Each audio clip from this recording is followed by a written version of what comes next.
পাহাড়ি রাস্তায় আজকে কালকের থেকে আরো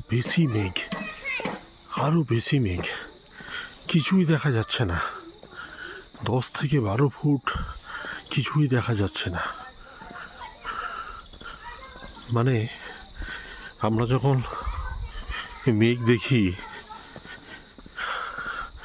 তখন এক অনুভূতি, আর এখন রাস্তাটাকে মেঘে ঢেকে রেখেছে, আর ঠিক সেই রাস্তাটা দিয়ে যতটুকু দেখা যাচ্ছে এগিয়ে যাচ্ছি।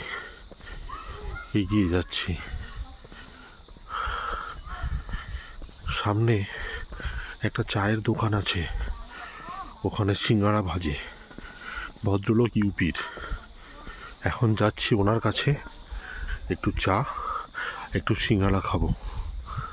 সামনে বাড়িগুলো কিছুই দেখা যাচ্ছে না। ওহ।